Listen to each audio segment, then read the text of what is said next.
Good morning, students. Let's continue our chapter, The Crisis of Democratic Order. In our previous video, we have discussed about emergency and we have seen what happened during emergency and got the lesson of the emergency. Today we will discuss politics after emergency. So let's start our chapter 6. The most valuable and lasting lesson of the emergency was learned as soon as the emergency was over and the Lok Sabha elections were announced. Got from the emergency, but this was the most valuable and lasting lesson, and the lesson was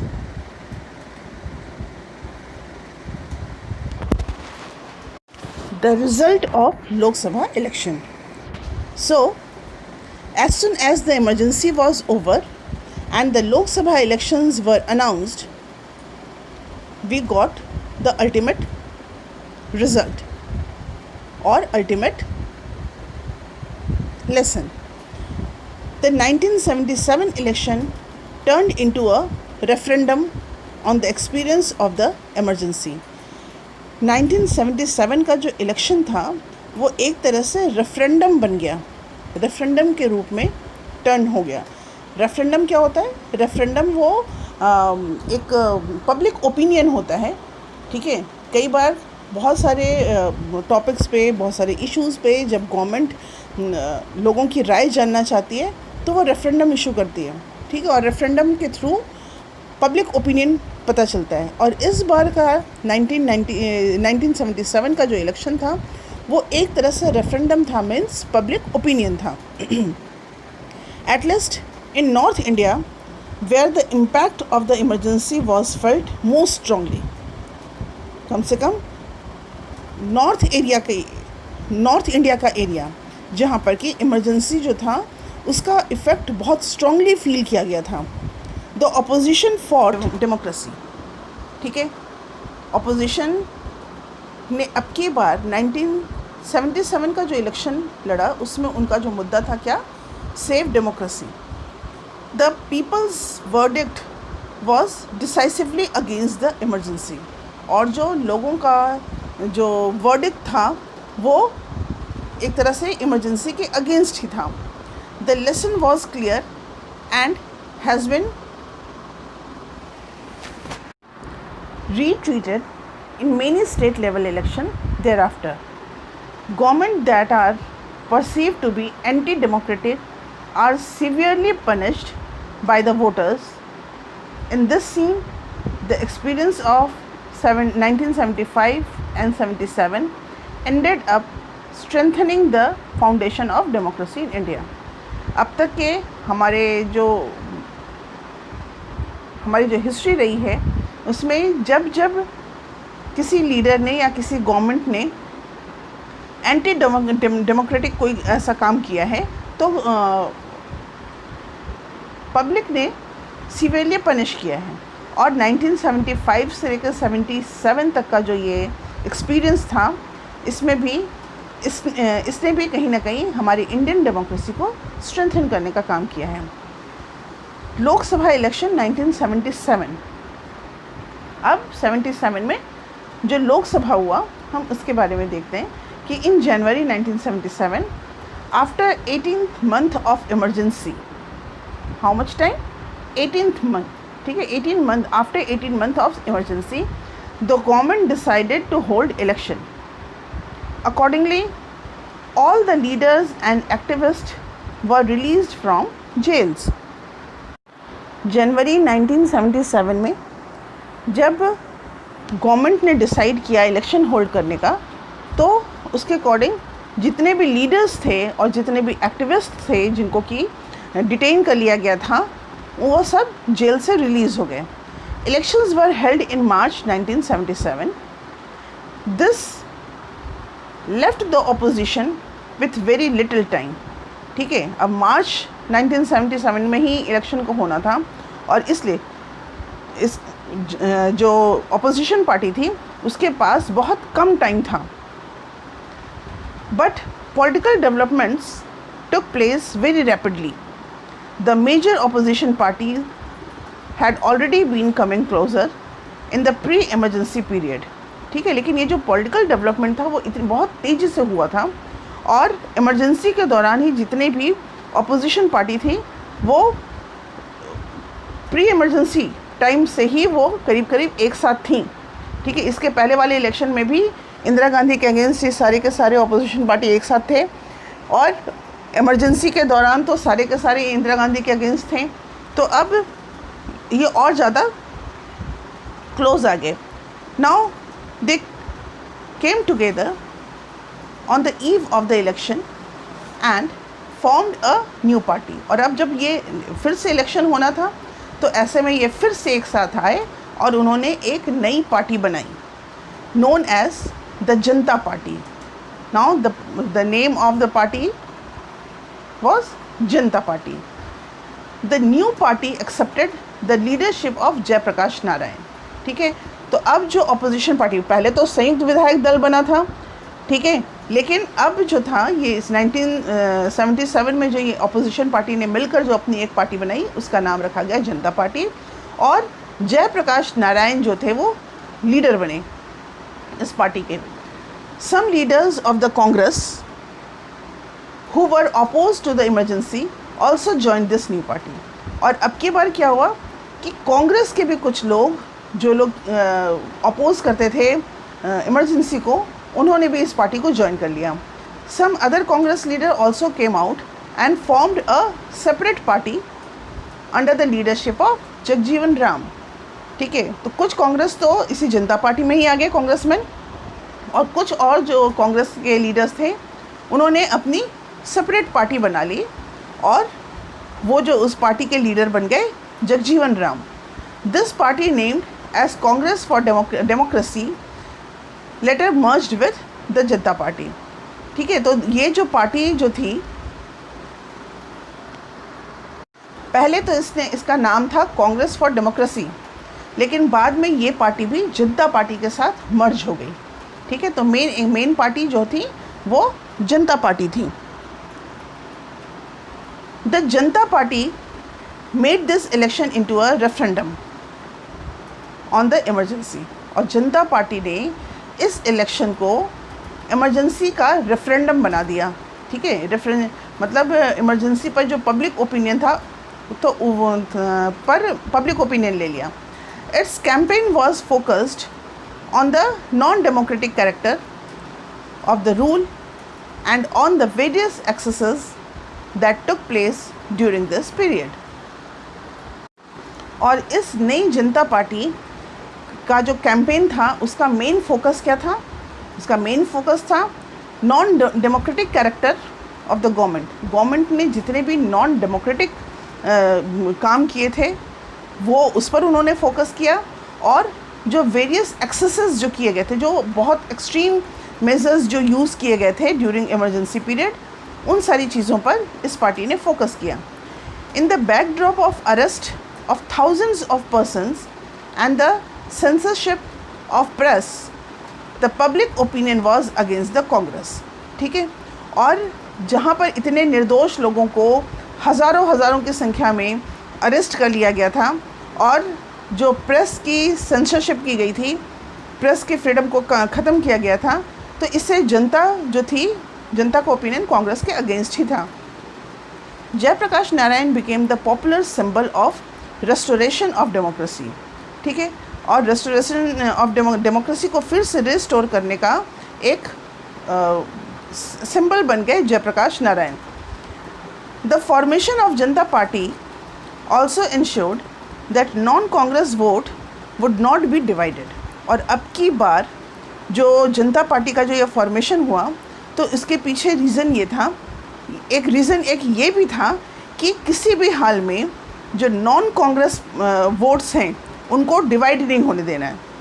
क्योंकि इसके पहले के elections में हमने देखा था ना कि कांग्रेस पार्टी हर बार इलेक्शन क्यों जीत जाती है, क्योंकि अपोजिशन जो था वो काफ़ी बटा हुआ था। उनका इंदिरा गांधी का जो अपोजिशन वोट था वो इतनी सारी पार्टीज़ में बढ़ जाता था कि किसी भी पार्टी को मेजॉरिटी नहीं मिल पाती थी और कांग्रेस जो थी वो जीत जाती थी। तो अब की बार जनता पार्टी का मेन फोकस ये भी था कि जो नॉन कांग्रेस वोट है वो डिवाइड नहीं होना चाहिए, वो सब एक ही जगह पड़ना चाहिए. It was evident that the going was tough for the Congress. और ये साफ साफ दिख रहा था कि अब की बार कांग्रेस के लिए बहुत मुश्किल हालात थे. Yet the final result took everyone by surprise. ये जो फाइनल रिजल्ट जो था वो उसने सरप्राइज़ किया सबको. For the first time since independence the Congress party was defeated in the Lok Sabha election. पहली बार इंडिपेंडेंस के बाद हर बार हमने देखा कि कांग्रेस जो है लोकसभा इलेक्शन जीतती आ रही थी. इसके पहले जो 4th जनरल इलेक्शन था उसमें भी पार्टी के नंबर्स कम हो गए थे मेंबर्स के, लेकिन फिर भी इलेक्शन तो कांग्रेस नहीं जीता था.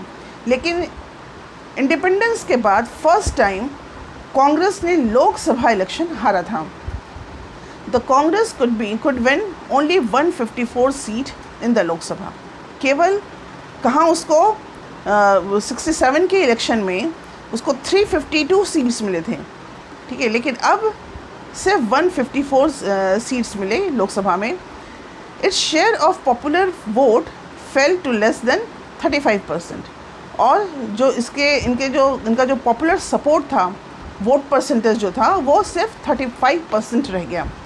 The Janata party and it's allies वोन 330 आउट ऑफ 542, ठीक है. और अब की बार जनता पार्टी जो थी जिसने कि कांग्रेस के अगेंस्ट मिलकर इलेक्शन फाइट किया था, 542 में से 330 वोट जो थे वो जनता पार्टी को मिले.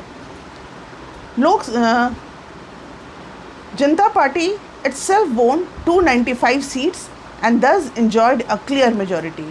ठीक है, तो सारी पार्टियों ने मिलकर 330 सीट लिया था और केवल जनता पार्टी को 295 सीट्स मिले थे, जिसका मतलब कि क्लियर मेजॉरिटी मिली हुई थी. In North India it was a massive electoral wave against the Congress. और नॉर्थ इंडिया में कांग्रेस के अगेंस्ट वेव दिखा, ठीक है, क्योंकि नॉर्थ का जो सारी सीट थी मैक्सिमम कांग्रेस जो थी वो हार गई थी.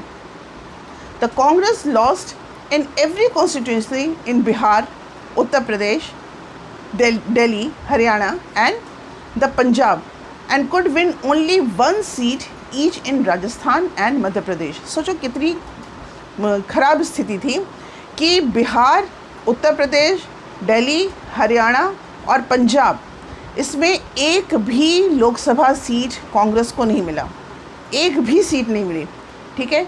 और राजस्थान और मध्य प्रदेश में सिर्फ एक सीट ही वो जीत पाई. Indira Gandhi was defeated from Raebareli. Even Indira Gandhi Raebareli से वो उन्होंने इलेक्शन फाइट किया था और वहाँ से वो हार गई.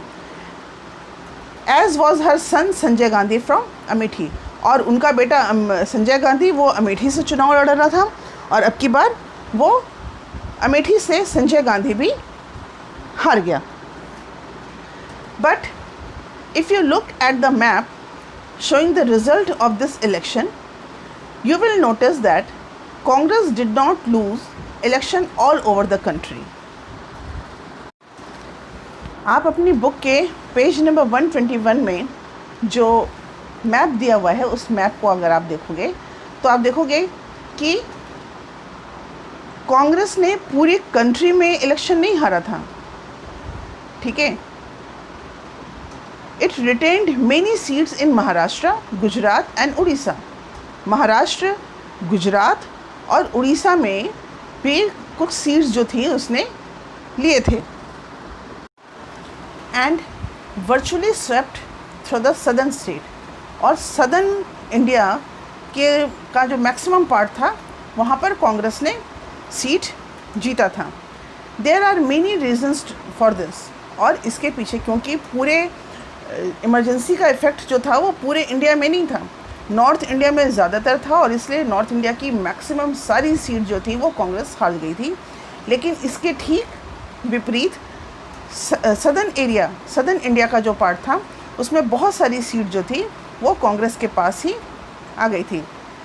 तो इसका जो मेन रीज़न था कि to begin with the impact of emergency was not felt equally in all the state. Emergency का जो इफ़ेक्ट था वो सारे स्टेट पे इक्वली नहीं आया था। The forced relocation and displacement, the forced sterilisation were mostly concerned in the northern state. ये जो एक्सेसिव मेजर्स अपनाए गए थे, जो फोर्स स्टेरिलाइजेशन था वो भी मोस्टली नॉर्थ इंडिया में ही किया गया था, और जो फोर्स रिलोकेशन था और डिस्प्लेसमेंट था, लोगों को जो तुर्कमान गेट के पास जो बुलडोजर चलाकर जो लोगों को एक जगह से दूसरी जगह पर रीलोकेट किया गया, वो भी मैक्सिमम जो था वो नॉर्थ इंडिया में ही किया गया था। ये साउथ इंडिया में ऐसा नहीं था। But more importantly north India had experienced some long-term changes in the nature of political competition. इससे भी ज़्यादा महत्वपूर्ण बात ये थी कि नॉर्थ इंडिया में कुछ लॉन्ग टर्म चेंजेस जो थे वो देखने को मिले, जो पॉलिटिकल कंपटीशन के लॉन्ग टर्म चेंजेस देखने को मिले। जो the middle class from north India were beginning to move away from the Congress and the Janata Party became a platform for many of these sections to come together. ठीक है, middle class जो था, जो अब तक कांग्रेस का सपोर्टर था, अब वो कांग्रेस का खास करके मिडिल क्लास जो था वो कांग्रेस का सपोर्ट छोड़ करके अब वो उस जनता पार्टी का प्लेटफॉर्म उसने चुन लिया था, और मैक्सिमम जो थे वो जनता पार्टी की तरफ अब वो मूव ऑन कर रहे थे। In this sense, the election of 1977 were not merely about the emergency। और इस तरह से देखा जाए तो 1977 का जो ये इलेक्शन था वो सिर्फ इमरजेंसी को लेकर नहीं था। इसमें इमरजेंसी के साथ साथ जो मिडिल क्लास था उसका वो जो जनता पार्टी या फिर दूसरे कांग्रेस के अलावा दूसरी पार्टी की तरफ जो मूव कर रहा था, तो मेन इसका 1977 के इलेक्शन के रिज़ल्ट का कारण जो था ये भी एक मेन रीज़न था। Now we will see Janata government.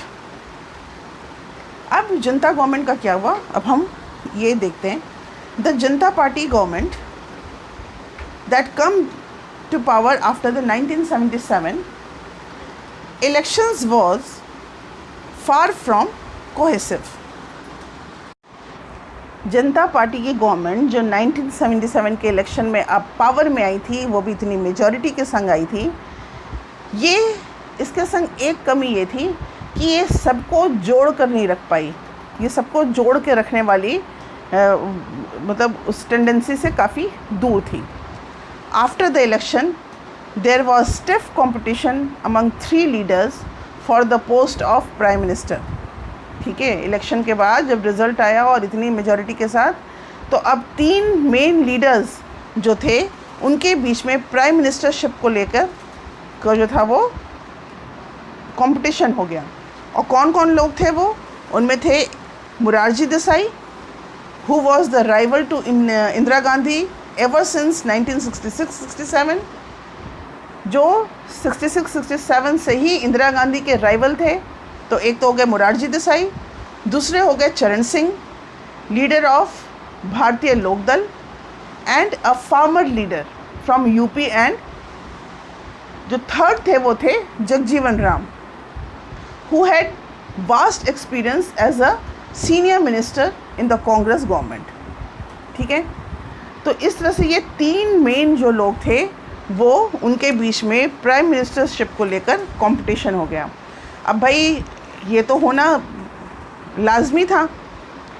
एक तो फर्स्ट टाइम कांग्रेस के अलावा दूसरी पार्टी को मौका मिला, तो ये जो इतने दिन से अपोजिशन लीडर्स थे और वो मेजॉरिटी में जीत के आए, तो अब इनके अंदर तो वो चीज़ तो थी ना, प्राइम मिनिस्टर बनने की जो लालसा थी। ठीक है, तो वो तो अब इनको एकजुट नहीं होने दे रही थी। ठीक है, मिलकर इन्होंने इलेक्शन तो लड़ लिया और जीत भी लिया, लेकिन अब ये 3 मेन लीडर जो थे इनके बीच मोरारजी देसाई, चरण सिंह और जगजीवन राम, इनके बीच प्राइम मिनिस्टर पोस्ट को लेकर काफ़ी कंपटीशन था। Eventually, Morarji Desai became the Prime Minister, but that did not bring the power struggle within the party to an end. ठीक है, किसी तरह से लोग तैयार हुए और मोरारजी देसाई जो थे उनको प्राइम मिनिस्टर बनाया गया, उसके लिए चुना गया। लेकिन प्राइम मिनिस्टर बनने के बाद भी मोरारजी देसाई जो ये कांग्रेस जनता पार्टी के अंदर जो पावर का जो स्ट्रगल था, ये जो उनके बीच में कंपटीशन चल रहा था, उसको वो ख़त्म नहीं कर पाए। The opposition to emergency could keep the Janata party together only for a while। ये जो अपोजिशन पार्टी थी जो कि इमरजेंसी में बनी थी, इमरजेंसी के अगेंस्ट जो अपोजिशन पार्टी थी, और मतलब ये जो जनता पार्टी, ये बहुत कम समय के लिए ही साथ में रह पाई। Its critic felt that the Janata Party lack direction, leadership and common programme. इसके जो क्रिटिक्स हैं, क्योंकि भाई जनता पार्टी जो है वो एकजुट होकर नहीं रह पाई और इनके बीच में जो पावर के लिए जो स्ट्रगल था वो ख़त्म नहीं हो पाया, ठीक है, और बहुत कम समय के लिए ही ये जुड़ कर रह पाई। तो इसलिए जो इसके क्रिटिक्स हैं उनका ये मानना है कि जनता पार्टी में कहीं ना कहीं एक दिशा की कमी थी, लैक ऑफ डायरेक्शन था, लैक ऑफ लीडरशिप था, और उनका अपना कोई कॉमन प्रोग्राम नहीं था। अभी इनको एक कॉमन प्रोग्राम यही था कि इंदिरा गांधी को हटाना है, और इंदिरा गांधी हट गई तो उसके बाद अब जब ये प्राइम मिनिस्टर, जब ये इनके हाथ में जब पावर आ गया, तो अब आगे कैसे चलना है, इसके लिए इनके पास कोई कॉमन प्रोग्राम नहीं था। The Janata party government could not bring about a fundamental change in policies from those pursued by Congress. और क्योंकि इनके पास कोई कॉमन प्रोग्राम नहीं था, तो इसलिए जनता पार्टी गवर्नमेंट जो थी वो कोई कांग्रेस की जो पॉलिसीज़ जो थी उनमें कोई फंडामेंटल चेंज नहीं कर पाई। ठीक है, वो इंदिरा गांधी मतलब वो इमरजेंसी से ही लड़ रहे थे, वो कर रहे थे, और सिचुएशन जब चेंज हुई, कॉमन प्रोग्राम इनके पास नहीं था, तो इसलिए वो भी उन्हीं सारी पॉलिसीज़ में चले आ रहे थे। इनके पास कुछ नया करने को नहीं था। जो कांग्रेस जिस पॉलिसीज़ को परस्यू कर रही थी वो उसमें कोई फंडामेंटल चेंज नहीं कर पाए। The Janata Party split, and the government which was led by Morarji Desai lost its majority in less than 18 months। और इसकी वजह से क्या हुआ कि जनता पार्टी में टूट पड़ गई। ठीक है, और जो मोरारजी देसाई के जो सपोर्टर्स थे, वो तो मोरारजी देसाई की जो गवर्नमेंट थी वो उसमें मेजॉरिटी की कमी हो गई, और सिर्फ 18 महीने मोरारजी देसाई की गवर्नमेंट रन कर पाई।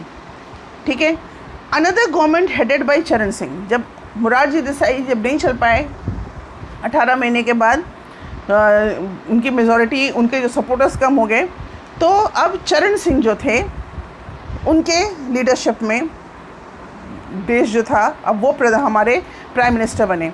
अनदर गवर्नमेंट हेडेड बाय चरण Singh was formed on the assurance of the support of Congress party. अब देखो, अब जब क्योंकि वो पार्टी तो जो जनता पार्टी तो गई, अब इसके बाद चरण सिंह जो थे उन्होंने दूसरी गवर्नमेंट चरण सिंह ने बनाई, और उनको सपोर्ट किया इंदिरा गांधी की कांग्रेस पार्टी ने। But the Congress party later decided to withdraw its support, with the result that the Charan Singh government could remain in power for just about 4 months only। ठीक है, तो इंदिरा गांधी के सपोर्ट से फिर दूसरी गवर्नमेंट जो है वो चरण सिंह ने बनाई, लेकिन कुछ ही दिन बाद मतलब कांग्रेस को भी लगा कि नहीं, मतलब इनके संग जम नहीं रहा, तो उन्होंने अपना सपोर्ट खींच लिया, और सिर्फ 4 महीने में चरण सिंह की गवर्नमेंट भी ख़त्म हो गई। Fresh Lok Sabha election were held in January 1980। ठीक है, 77 में इलेक्शन हुआ था, और उसके बाद 1980 तक आते आते 2 हमारे प्राइम मिनिस्टर चेंज हो गए, और अब फिर से फ्रेश इलेक्शन 1980 में हमारे सामने आ गया, इन which the Janata party suffered a comprehensive defeat.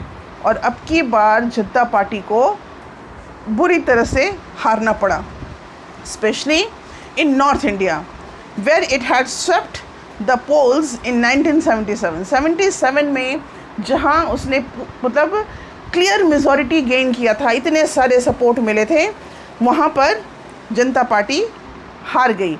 Congress party led by Indira Gandhi nearly repeated it's great victory in 1971। ठीक है, और 1971 में जो इंदिरा गांधी ने ग्रेट विक्ट्री की थी, उसी तरह से इन्होंने फिर 1980 का जो इलेक्शन हुआ उसमें इंदिरा गांधी फिर उसी तरह से जीत कर आगे आई। It won 353 seats and came back to power. और अब की बार 353 सीट जीत कर इंदिरा गांधी वापस आई। तो देखो, ये बात तो पक्का है कि इमरजेंसी में वो कुछ अच्छा परफॉर्म नहीं कर पाई, तो उसका पनिशमेंट भी लोगों ने इंदिरा गांधी को दिया। लेकिन साथ ही साथ लोगों को ये भी कंफर्म हो गया कि ये जो जनता पार्टी है, जो इस तरह से मिलकर ये पार्टी बना रहे हैं, ये लोग देश नहीं चला सकते। ठीक है, तो ये जो अपोजिशन पार्टी की कुछ खामियां सामने आ गई, और इस वजह से क्योंकि स्टेबिलिटी रिक्वायर्ड होती है, और इसलिए लोगों ने फिर ये सोचा कि स्टेब्लिशमेंट तो जो स्टेबिलिटी जो है वो तो कांग्रेस ही ला सकती है, और इसलिए वापस बहुत सारे वोट देकर इंदिरा गांधी को जिताया, और इंदिरा गांधी 353 सीट लेकर वो सत्ता में वापस आई। The experience of 1977-79 taught another lesson in democratic politics। तो ये जो 77 और 79 का जो ये जो एक्सपीरियंस था, इसने एक और लेसन दिया हमें। ठीक है, कि governments that are seen to be unstable and quarrelsome are severely punished by the voters. ठीक है, तो हमें जो एक लास्ट लेसन जो मिला वो क्या मिला कि वो गवर्नमेंट अनस्टेबल गवर्नमेंट, अगर गवर्नमेंट अनस्टेबल है और वो आपस में ही लड़ रहे हैं अगर, तो उनको भी जनता जो है वो सीवियरली पनिश करती है। ठीक है, नाउ लेगेसी। तो हमने अब क्या देखा, 1980 में फिर जो ये फ्रेश इलेक्शन हुआ तो इंदिरा गांधी ने बहुत सारी सीटों के साथ वापसी की। But was it only a case of return of Indira Gandhi? अब यहाँ पे इंदिरा गांधी 1980 में फिर से तो आ गई, तो क्या ये सिर्फ इंदिरा गांधी के रिटर्न का ही एक केस था? Between the election of 1977 and 1980 the party system had change dramatically. ठीक है, 1977 का इमरजेंसी के बाद 1977 का जो इलेक्शन हुआ जिसमें इंदिरा गांधी बुरी तरह से हारी, और 1980 का इलेक्शन जिसमें इंदिरा गांधी वापस बहुत सारे नंबर्स से जीती, तो ये जो इसमें पार्टी सिस्टम जो था वो बहुत ही ड्रामेटिकली चेंज हुआ। Since 1969 the Congress party had starting shedding its character as an umbrella party which accommodated leaders and workers of different ideological dispensations and viewpoints. The Congress party now identified itself with a particular ideology, claiming to be the only socialist and pro-poor party. ठीक है, तो देखो जो हमने देखा कि अब की बार 1977 और 1980 का जो पार्टी सिस्टम इसमें था, ये पार्टी सिस्टम में बहुत ही ड्रामेटिक चेंज हुआ। 1969 से कांग्रेस पार्टी जो था ना, कांग्रेस पार्टी का जो एक कैरेक्टर था वो इस तरह का था कि वो एक अम्ब्रेला पार्टी की तरह थी, कि भाई अगर जैसे अम्ब्रेला होती है ना कि बारिश हो रहा है तो जो इस शेड के नीचे आना चाहें सारे आ जाएं, चाहे वो जिस भी आइडियोलॉजी के हैं। तो कांग्रेस पार्टी बहुत कुछ उसी तरह की आइडियोलॉजी की थी। ठीक है, एक अम्ब्रेला पार्टी थी जिसमें हर तरह की आइडियोलॉजी वाले लोग जो थे वो उसमें शामिल थे। लेकिन अब की बार इंदिरा गांधी ने अपनी पार्टी का जो ये था आइडेंटिफिकेशन उसको चेंज किया, और वो उन्होंने अब अपनी कांग्रेस को सिंगल मतलब एकमात्र सोशलिस्ट और प्रो पुअर पार्टी के रूप में पोर्ट्रे किया, कि पूरे इंडिया में एकमात्र अगर कोई सोशलिस्ट पार्टी अगर है तो वो इंदिरा गांधी की कांग्रेस पार्टी है। अगर कोई प्रो पुअर है, अगर गरीबों के बारे में कोई सोचने वाली पार्टी है तो वो सिर्फ और सिर्फ कांग्रेस पार्टी है। Thus, with the early 1970s, the Congress political success depend on attracting people on the basis of sharp social and ideological division and the appeal of one leader. और इस प्रकार अर्ली 1970s में कांग्रेस का जो political success था वो इस बात पर डिपेंड हो गया कि कितने शार्प तरीके से सोशल और आइडियोलॉजिकल डिवीज़न किया जा सके। मतलब पीपल जो हैं उनको कितने sharp social and ideological division के थ्रू उन्हें अट्रैक्ट किया जा सके। और एक लीडर इंदिरा गांधी की अपील पर अब कांग्रेस का जो सक्सेस था वो डिपेंड करने लगा। एक तो ऐसे कि कैसे जनता तक अपील पहुंचती है, एक तो इस बात पे, और वो अपील किसकी? एक लीडर इंदिरा गांधी की। With the change in the nature of the Congress party, other opposition parties relied more and more on what is known in Indian politics as non-congressism। और इस चेंज के साथ, ठीक है, जो कांग्रेस का जो ये नेचर चेंज हुआ, उस चेंज के साथ ऑपोजिशन पार्टी जो थी वो केवल क्या रह गई? वो रह गई सिर्फ इस रूप में कि नॉन कांग्रेसिज्म। ठीक है, कि भाई एक तो हो गया कांग्रेस जो जिसने कि सारे के सारे इश्यूज समेट लिए, और जो उसके अगेंस्ट का जो ओपिनियन था वो नॉन कांग्रेसिज्म का था। They also realised the need to avoid a division of Congress non Congress vote in the election. This factor played a major role in the election of 1977। उन्होंने केवल और केवल इस बात पर जोर दिया था कि जो नॉन कांग्रेस वोट है वो डिवाइड ना हो, और उसी की वजह से वो 1977 के इलेक्शन को वो जीत पाए थे। ठीक है, तो जो मेजर चेंजेस जो था उनका वो पूरी तरह से एक तरह से जो अपोजिशन पार्टी का जो चेहरा था वो नॉन कांग्रेसिज्म के रूप में सामने आया। उसको केवल कांग्रेस का विरोध करना था। ठीक है, क्योंकि उनके पास अपना कोई एक ऐसा इशू, अपना कोई ऐसा नई पॉलिसीज़ नहीं थी जिसके थ्रू वो लोगों को अट्रैक्ट कर पाते। ठीक है, और कांग्रेस ने अब की बार अपना चेहरा जो है वो बिल्कुल चेंज कर लिया और अपने आप को एक सोशलिस्ट और प्रो पुअर पार्टी के रूप में स्टैब्लिश कर लिया। The issue of welfare of the backward caste also began to dominate politics since 1977। और एक तरह से इनडायरेक्ट रूप में जो बैकवर्ड कास्ट के वेलफेयर की जो चीज़ थी वो 1977 के बाद की पॉलिटिक्स में अब वो डोमिनेट होने लगी। मतलब अब जो बैकवर्ड क्लास के लोगों के वेलफेयर की बात करेगा तो जनता जो है उसी के साथ जाएगी। एक इस तरह का ट्रेंड बन गया। As we saw above, the result of 1977 election were at least partly due to a shift among the backward caste of North India। क्योंकि 1977 का जो इलेक्शन का जो रिज़ल्ट था वो उसके पीछे रीज़न भी ये था कि जो ये बैकवर्ड क्लास जो शिफ्ट हुआ था, पार्टली जो शिफ्ट हुआ था, उसकी वजह से following the Lok Sabha election many states also held assembly election in 1977। Again the northern states elected non Congress government in which the leaders of backward caste played an important role. ठीक है, 1977 का जो इलेक्शन हुआ तो साथ ही साथ स्टेट गवर्नमेंट का में भी बहुत सारे स्टेट गवर्नमेंट में भी इलेक्शन हुआ, और उसमें जो नॉन कांग्रेस के जो के लोग जो थे उन्होंने इलेक्शन जीता, और उसमें मोस्टली जो बैकवर्ड क्लास के लोगों ने मेन रोल प्ले किया था उनको इलेक्शन जिताने में। The issues of reservation for other backward classes became very controversial in Bihar, and following this, the Mandal Commission was appointed by the Janata Party government at the center। ठीक है, और ये जो इशू जो reservation backward classes के लिए जो reservation का इशू था ये भी बिहार में बहुत ज़्यादा कंट्रोवर्शियल हुआ था, और इसी वजह से जो जनता पार्टी है उसके द्वारा मंडल कमीशन जो था वो लाया गया था। You will read more about this and about the role of the politics of backward caste in another chapter. The election after the emergency set off the process of this change in the party system.